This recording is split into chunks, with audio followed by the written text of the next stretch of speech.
जब से पाकिस्तान का जन्म हुआ है तब से पाकिस्तान के पास एक डिग्री है, आईटी यूएस की डिग्री, यानी इसकी टोपी उसके सर, क्योंकि डोनाल्ड ट्रंप के साथ पाकिस्तान कर रहा है खेल। अमेरिकी राष्ट्रपति डोनाल्ड ट्रंप और पाकिस्तान के आर्मी चीफ आसिम मुनीर की मुलाकात में कुछ ऐसा हुआ जिसने सबको हैरान कर दिया। मुनीर ने ट्रंप को लकड़ी के बॉक्स में बंद एक खजाना भेंट किया। जब यह बॉक्स खोला गया तो उसमें ऐसी चीजें निकली जिनकी कीमत और अहमियत दोनों बड़ी मानी जाती है। वैसे तो इस बक्से में पत्थर के टुकड़े थे, जैसा कि इस वक्त आप भी देख रहे हैं। आप इसमें बास्टिनजाइट और मोनाजाइट, सुनने में आपको पत्थर के नाम लगे, लेकिन हकीकत में इनमें छिपा है 21वीं सदी का सोना, जिसे दुनिया रेयर अर्थ मिनरल्स के नाम से जानती है। ये साधारण पत्थर नहीं है, ये ऐसे खनिज हैं जिनमें रेयर अर्थ मिनरल्स यानी कि सेरियम, लैथेनम और नियोडीनियम जैसी बेहद दुर्लभ और कीमती धातुएं पाई जाती हैं। इन धातुओं का इस्तेमाल हाईटेक इंडस्ट्री में होता है। मसलन आप स्मार्ट टीवी ले लीजिए, आप रिमोट ले लीजिए, कोई भी चिप वाली चीज जो कि किसी इलेक्ट्रिक बोर्ड से फंक्शन होती हो, hybrid cars, mobile phone, laptop, smart watch, magnet से बनी हुई कोई चीज, speakers, wireless speakers, Bluetooth headphones के पार्ट्स, यहां तक कि मिसाइल टेक्नोलॉजी में भी इसका इस्तेमाल किया जाता है। यानी कह सकते हैं बिना क्रिटिकल मिनरल के आज के दौर में चलना नामुमकिन है। विशेषज्ञ बताते हैं इन खनिजों को 21वीं सदी का सोना, क्योंकि आधुनिक तकनीक और ऊर्जा संसाधनों में इनका इस्तेमाल लगातार बढ़ा है। ऐसे में ट्रंप को दिए गए इस तोहफे को पाकिस्तान की डिप्लोमेटिक जेस्चर यानी कूटनीतिक रणनीति के तौर पर देखा जा रहा है। अब शाहबाज मुनीर ने ट्रंप से जो सौदा किया है, तो क्या बलूचिस्तान को बेच दिया है? बेसिकली सौदा जो हुआ है वो बलूचिस्तान को लेकर हुआ है। अब इसमें क्या क्या है? बलूचिस्तान के मिनरल्स जो है वो उन्होंने ट्रंप को ऑफर किया है, लेकिन ऐसा लग नहीं रहा है कि बहुत ज्यादा माल है वहां पर। बलूचिस्तान में चीन पहले से मौजूद है, लीजिए, यही मैं कह रहा था, इसकी टोपी उसके साथ। बलूचिस्तान में चीन पहले से मौजूद है। मिनरल्स पर यूएस चीन में टकराव नहीं हो जाएगा। इसके अलावा मैं आपको बताऊंगा चीन का निवेश कितना है, चीन का कर्ज कितना है पाकिस्तान में। बलूचिस्तान की जमीन में खजाने का दावा चीन भी कर रहा है, और 97% स्टेक जो है क्रिटिकल मिनरल्स में चाइना रखता है, क्योंकि चाइना के पास रिफाइनिंग टेक्नोलॉजी है। क्रिटिकल मिनरल को रिफाइन करना बहुत कॉस्टली है, यह पाकिस्तान के बूते की बात है ही नहीं। आजादी के लिए इधर बलोच आंदोलन भी चल रहा है, तो अच्छा चाइना भी है वहां, बलूची भी है वहां पर। अब बलूच जो है वो चाइनीज से भी जुड़ते हैं, पाकिस्तानियों से भी जुड़ते हैं, अब अमेरिका को आने का भी न्योता दे दिया है। तो ये मामला बहुत कॉम्प्लिकेटेड हो गया है, बहुत ज्यादा। और जो क्रिटिकल मिनरल होता है उसको उसके प्रोसेसिंग में, उसके रिफाइनिंग में बहुत पैसे खर्च होते हैं, वो आसान काम नहीं है, और उसके लिए बहुत तगड़े इंफ्रास्ट्रक्चर की आवश्यकता है।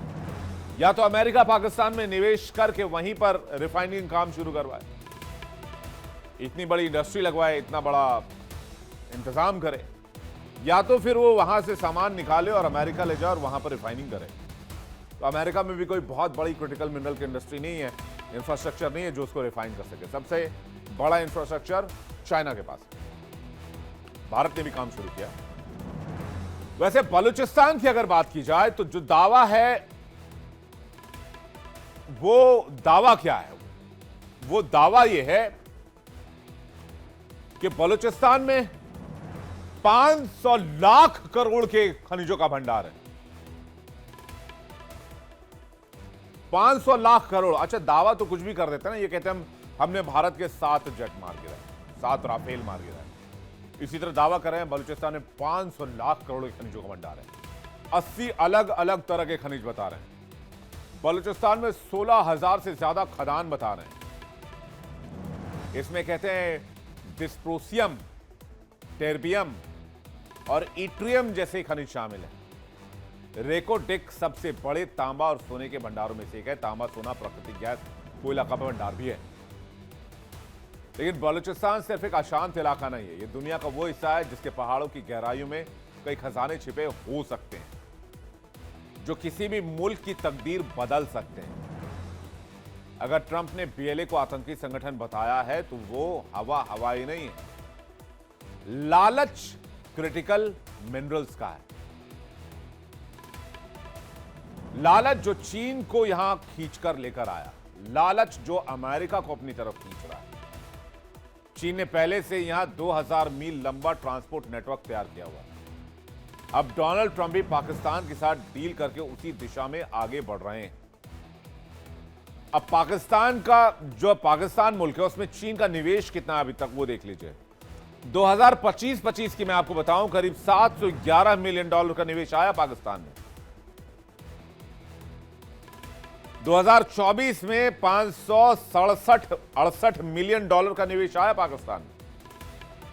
यह चीन का दबदबा है।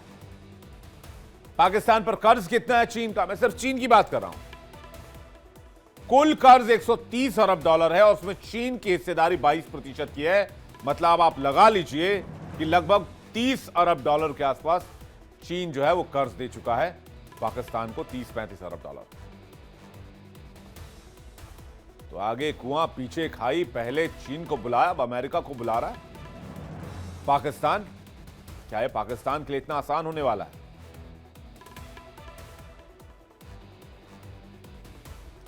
बातचीत करने के लिए मेहमानों का एक बड़ा पैनल इस वक्त हमारे साथ जुड़ रहा है। हमारे साथ मेजर जनरल रिटायर्ड संजय सोई जुड़ रहे हैं, रक्षा विशेषज्ञ प्रोफेसर स्वर्ण सिंह जुड़ रहे हैं, इंटरनेशनल स्टडीज के जो है वो प्रोफेसर हैं जेएनयू में। डॉक्टर सज्जाद बुखारी हमारे साथ जुड़ रहे हैं पाकिस्तान से लाइव इस वक्त, और डॉक्टर प्रमोद पावा हमारे साथ जुड़ रहे हैं जो कि विदेश मामलों के जानकार हैं। आप सभी मेहमानों का बहुत इस्तकबाल करते हैं, स्वागत करते हैं। और सबसे पहला रिएक्शन जो मैं लेना चाहूंगा पाकिस्तान से लेना चाहूंगा सज्जाद बुखारी जी का। बुखारी जी, कुछ खनिज वनिज लेकर पहुंचे थे ट्रंप साहब के पास, क्या है माजरा, क्या है ये कोशिश, क्या बेचने गए थे? अच्छा, कोई आर्मी चीफ इस तरह की हरकतें करे वैसे शोभा देता नहीं है, लेकिन खैर आपके यहां तो आर्मी चीफ ही सब सारे लोगों के चीफ हैं। अच्छा, आपने वो जो ख्वाजा आसिफ हैं आपके रक्षा मंत्री, उनका एक इंटरव्यू भी देखा, बड़ा मजेदार इंटरव्यू था। उसमें कह रहे हैं कि आप मुनीर के बॉस हैं, मुनीर आपका बॉस है, और तो जवाब ही नहीं दे पाए। बोले मैं पॉलिटिकल अपॉइंटी हूं, फिर घूम गए, फिर टालने लग गए। बड़ा कमाल का, आप देखिएगा, नहीं हो तो लिंक मैं आपको भेज दूंगा। लेकिन बुखारी साहब, चल क्या रहा? कंकड़ पत्थर बेचेंगे आपके आर्मी चीफ अब? बहुत शुक्रिया विवेक जी, आपके तमाम पैनलिस्ट को बशमूल आपके। आपने जो है वो अपना इंट्रो दिया और आपने जो सवाल किया, थोड़ा सा क्योंकि आपने 2 3 4 सवाल इकट्ठे कर दिए ना, मैं कोशिश करूंगा कि 1 बाय 1 का जवाब दूं। एक तो आप कोशिश ये करें कि पाकिस्तान सेंट्रिक ना रहें सर, आप जरा सिटीजन सेंट्रिक रहें। क्योंकि जब आप पाकिस्तान सेंट्रिक हो जाते हैं और फिर आप ये भी कहते हैं कि पाकिस्तान के साथ हिंदुस्तान का कोई जो है वो मवाजना नहीं है या कंपैरिजन नहीं है ना, तो फिर मुझे थोड़ी सी हैरत होती है। एक तो आपने जो हमारी मुलाकात की बात बोला, तो मैं थोड़ा सा आपकी इंफॉर्मेशन जो है उसमें इजाफा कर दूं, क्योंकि यहाँ पे डेफिनेटली आईआर एक्सपर्ट्स भी होंगे। तो 1945 में जो अक़वाम मुत्तहिदा का क़याम अमल में आया था, उसके 80 साल पूरे हो गए, और यूएनजीए में जो है वो मुख्तलिफ जो है वो वफूद जो है साइड लाइन पर मुलाकातें भी करते हैं और अपने अपने ममालिक को रिप्रेजेंट करते हैं, चाहे वो डिप्लोमेट्स होते हैं या हेड ऑफ स्टेट्स होते हैं। तो हम गए थे हमेशा की तरह, जो एक रिवायती तरीकाकार होता है, हमने मुलाकातें की, साइड लाइन पर भी मुलाकातें की। इतनी प्रॉब्लम, इतना मसला क्या है, मुझे कुछ समझ नहीं आ रही है, ऐसा क्या हुआ है कि आपको इतनी प्रॉब्लम हो रही है? देखिए, हम जाने, हमारा काम जाने, हम मुख्तलिफ ममालिक के साथ जो है हमारा इंटरेक्शन होता है, हमारे उनके साथ डिप्लोमेटिक रिलेशंस हैं। आपको प्रॉब्लम क्या है? आप पाकिस्तान सेंट्रिक क्यों हैं? आप पाकिस्तान बैशिंग और ये पाकिस्तान कार्ड कब खेलना छोड़ेंगे? 1.5 अरब की आबादी है, आप अपने लोगों के लिए वॉशरूम बनाएं, आप अपने लोगों की फुटपाथ वाली जिंदगी को तब्दील कर दें, शेल्टर दें, उन्हें घर बना कर दें, आप गुर्बत का खात्मा करें, आप अपने जो 50 से ज्यादा इस वक्त सेपरेटिस्ट मूवमेंट हैं, आप उनकी तरफ तवज्जो दें। आप सज्जाद बुखारी पाकिस्तान जी, सेंट्रिक, पाकिस्तान सेंट्रिक। मैं आपकी चिंता समझ सकता हूं, लेकिन क्या है कि आप भी एक पढ़े लिखे और सभ्य नागरिक की कैटेगरी में आते होंगे, मैं ऐसा मानता हूं। आपका पड़ोसी अगर लायक है तो कोई चिंता नहीं होती है, लेकिन पड़ोसी गुंडा बदमाश और नालायक निकल जाए तो भाई पेशानी पे बल रहता है। दिन भर टेंशन लगी रहती, कौन आया, कौन गया, कौन बैठा, कौन उठा, कौन हथियार लेके आया, कौन गुंडे बदमाश लेके आया। मैं समझ रहे हैं, आपके पड़ोस में कोई गुंडा आके रह जाए, कोई बदमाश आके बस जाए, जो दिन भर अपनी मंडली लगाता हो, बैठा रहता हो, उठता रहता हो, बदमाशियां करता रहता हो, आप परेशान होंगे कि नहीं होंगे? बताइए आप मुझे। नहीं होंगे तो मैं आज से पाकिस्तान की डिबेट बंद करता हूं। बताइए भाई, हमारा भी तो वही देखिए है। आपने सही हमारे बताया। पड़ोस में 25-30 करोड़ की एक आबादी है, जहां पर दिन रात यही चलता रहता है। प्लॉटिंग, प्लानिंग, आईएसआई, जैश ए मोहम्मद, लश्कर ए तैयबा, चाइना, अमेरिका, ये बेचो, वो ले लो, ये खरीदो, वो बंद कर दो। तो परेशान और चिंतित होना लाजमी है। क्यों है कि नहीं? मेरी बात में दम है कि नहीं बुखारी जी? बताइए आप, मैं कुछ अगर गलत बोल रहा हूं तो। देखें, आपके आसाब पे सवार है एक, ये साइकोलॉजिकल डिसऑर्डर्स जिसे कहते हैं। जब आप पर कोई नफसियाती बर्तरी हासिल कर चुका हो, जो आपकी चिंता का, परेशानी का, तकलीफ का, मिर्च का, दर्द का, जलन का बायस बन रहा हो, तो उससे आपको यही इरिटेट होते हैं आप। यही सेम हमारी सिचुएशन है। एक तरफ अफगानिस्तान बैटलफील्ड बना हुआ है, दूसरी तरफ आपकी 40 सेपरेटिस्ट मूवमेंट चल रही है, पूरे रीजन में आपने आतंक मचाया हुआ है। लेकिन फिर भी हम इतना राग नहीं अलापते हैं भारत भारत जितना आप पाकिस्तान राग अलापते हैं। पाकिस्तान सेंट्रिक ना रहे, सिटीजन सेंट्रिक हो जाए, ये मैं बार बार कह रहा हूं। अपनी पॉपुलेशन के जो फंडामेंटल बेसिक कॉन्स्टिट्यूशनल राइट्स है उनको प्रोटेक्ट करें। सेपरेटिस्ट मूवमेंट का जो है वो खात्मा करें। आपके यहाँ जो तहरीकें चल रही हैं, खालसा वालों को उनका हक दे दें। मिजोरम, नागालैंड, त्रिपुरा के मसाइल को हल करें। ये मैं आपको मशवरा दे रहा हूं। आप पाकिस्तान अमेरिका के ताल्लुकात में बाल्कनाइजेशन की परेशान ना तरफ हो, बढ़ रहे हैं आप, क्योंकि आपका रोल अब खत्म हो चुका है। अभी मशवरा आप दे रहे हैं एक्सपायर आप हो गए। हिंदुस्तान को। बाल्कनाइजेशन पाकिस्तान का होने वाला सलाब हमें दे रहे हैं। खैर कोई बात नहीं, कभी शीशा लेकर बैठिएगा बुखारी साहब, तो ये मशवरा खुद को दें आप। और मैं प्रमोद जी का इस पर रिएक्शन चाहूंगा, जो बात सज्जाद बुखारी कह रहे हैं। वो कह रहे हैं पाकिस्तान में दिलचस्पी किस बात की है भाई? हमने तो कोई दिलचस्पी नहीं दिखाई है, लेकिन हरकतें तो ठीक कर लें पहले। प्रमोद जी देखिए, आपकी आवाज नहीं आ रही, माइक चेक कीजिएगा और प्लीज। सर आपके ऑडियो का इशू आ रहा है, जरा चेक करें। जी आपको आवाज आ रही है? जी बिल्कुल आ रही है प्रमोद जी, बताएं। जी जी, मैं सबसे पहले तो बुखारी साहब को अस्सलाम वालेकुम बोलता हूँ। इनका खैर मकदम है, ये हमारे चैनल पर आए, हमारे मुल्क में आए, बड़ी खुशी की बात है। हाँ। इन्होंने बोला कि हम सिटीजन सेंट्रिक क्यों नहीं होते हैं। हम आपको ईमानदारी से बताएं कि हमें ये दर्द इसीलिए होता है कि हम सिटीजन सेंट्रिक हैं। हम रियासत, सियासत और अवाम को अगर अलग अलग करके देखें तो आप यकीन माने कि जितना दर्द आपकी अवाम को आपके रहनुमाओं से है, आपकी अफवाज से है, उतना ही दर्द हमें आपको देख के होता है। क्योंकि कल तक तो आप हमारे ही तो हिस्से थे, हमारे ही तो भाई बहन थे। अगर आज आपके एक्स प्राइम मिनिस्टर को, साबका वजीर आजम को जेल में डाल दिया जाता है और उसके ऊपर दहशतगर्दी के और बगावत के इल्जामात लगे होते हैं, उसको बाकायदा से बाहर से भी नहीं निकलने दिया जाता, उसकी बहनों को उससे नहीं मिलने मिलने दिया जाता, तो बताएं कि हम कैसे नहीं, हमें दर्द महसूस होगा या कैसे हमें नहीं लगेगा कि हमारे पड़ोस में ह्यूमन राइट्स और इंसानी हकूक की जो है बरतरफी हो रही है।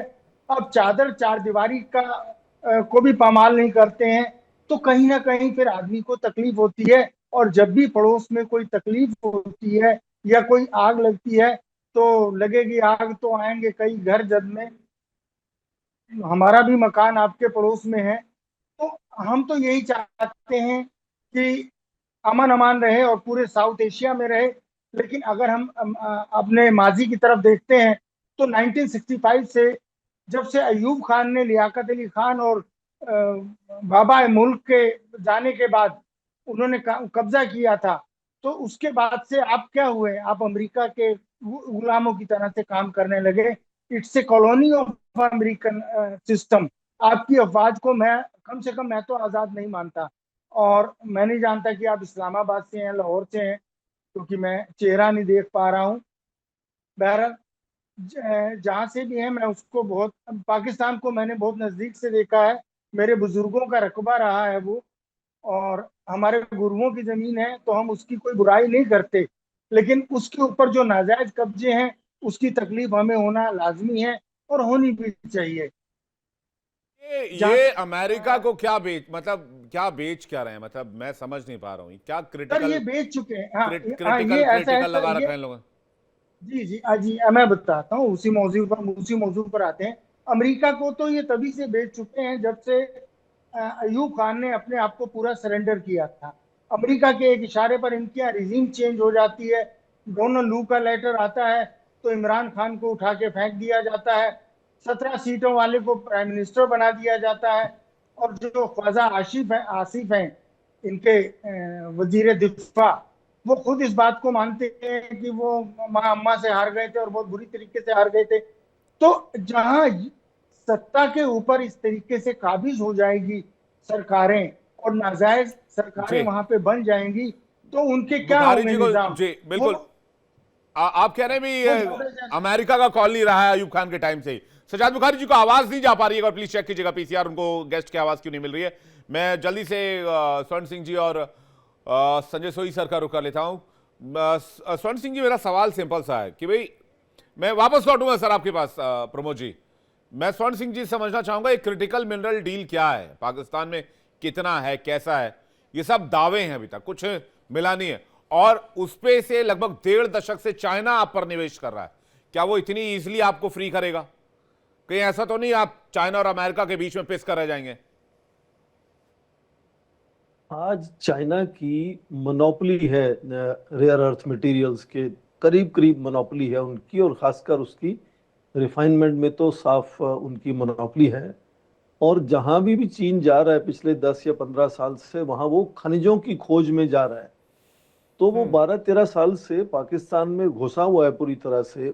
उन्होंने तो नहीं कहा कि उनको रेयर अर्थ मटेरियल्स यहाँ मिल रहे हैं, जबकि वो अपना दबदबा बनाना चाहता है पूरी दुनिया में। उसका सीधा एक तरह से कंपटीशन है अमेरिका के साथ। तो अमेरिका को क्यों मौका देता? वो 10-12 साल से ढूंढ रहा है वहां, तो कहता कि भी हाँ रेयर अर्थ मटेरियल्स पाकिस्तान में हैं जिनको अच्छे से दोहा जा सकता है, व्यवसायिक रूप से हम इस्तेमाल कर सकते हैं। उन्होंने तो नहीं कहा ना उनको तेल के भंडार मिले। अब ये ट्रम्प साहब को जो क्रिप्टो करेंसी में कुछ वहां पर्सनल प्रॉफिट वहां बनाना चाहते हैं, उनको ये लग रहा है कि वहां उनको तेल भी मिल जाएगा, रेयर अर्थ मटेरियल भी मिल जाएगा। और ये सवाल जो उठाया गया कि हमारी दिलचस्पी हिंदुस्तान में, भारत में इतनी ज्यादा क्यों है पाकिस्तान को लेकर, पड़ोस में है पर बड़ी अजीबोगरीब एक उदाहरण है पाकिस्तान, कई वजह हैं उसके। पहले तो मैं अंतर्राष्ट्रीय जो संबंधों को मैं पढ़ाता हूं, मैं देखता हूं कि बड़ा अजीब लगता है कि जब हर बार जो फील्ड मार्शल बने हैं वो chief, army chief prime minister के साथ जाते हैं, चाहे वो चीन जा रहे हों चाहे वो अमेरिका जा रहे हों। अमेरिका में अब वो तीसरी बार गए 4 महीने में, इस बार अपने पीएम को साथ लेके गए हैं। पीएम उनके 25 तारीख को न्यूयॉर्क में मिले अमेरिकी राष्ट्रपति से, फिर 27 को फिर मिले व्हाइट हाउस जाके। तो ये यदि आप देखें जो इस तरह की चीजें हैं, फिर उसमें सोचें कि पड़ोसी देशों में शेख हसीना ने और इमरान खान ने, दोनों ने कहा कि उनकी सरकार अमेरिकियों ने गिराई है। तो ये मुझे लगता है कि थोड़ा सा चौकन्ना होना, इस बात को समझना थोड़ा सा जरूरी होता है। और खासकर इसलिए कि 7 या 8 दशकों की इस मुल्क के इतिहास में 35 साल वहां आर्मी ने डायरेक्ट सत्ता पर कंट्रोल किया है और बाकी के साल इनडायरेक्टली कंट्रोल में रखा है पॉलिटिक्स को वहां। तो इसलिए ये सब चीजें दिलचस्प हैं और उनको समझना भी जरूरी है एक तरह से। और ये अमेरिका के साथ किस तरह से क्या करेंगे, कब करेंगे, क्या होगा उसके साथ, वो अलग बात है। और उससे भी मजेदार बात आप देखो कि भारत के विदेश मंत्री ने जब भाषण दिया महासभा में, संयुक्त राष्ट्र महासभा में, तो पाकिस्तान का नाम एक बार भी नहीं लिया अपने भाषण में। और पाकिस्तान ने ये एडमिट कर दिया कि उनकी ही बात हो रही, क्योंकि उन्होंने राइट टू रिप्लाई इस्तेमाल किया और जवाब देने की कोशिश की। तो क्या पाकिस्तान को खुद ही लगता है इस बात को कि क्या जो भाषण में जो आतंकी गढ़ बनने की बात कर रहे थे किसी देश की, वो पाकिस्तान ही है? उन्होंने तो नाम नहीं लिया पाकिस्तान का।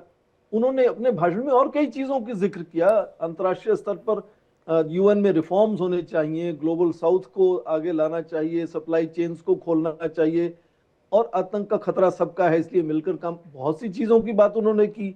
पर जब आतंक का गढ़ एक देश का जिक्र किया तो पाकिस्तान ने आगे होकर कहा कि हम राइट टू रिप्लाई यूज करेंगे और इसका रिप्लाई हम देंगे।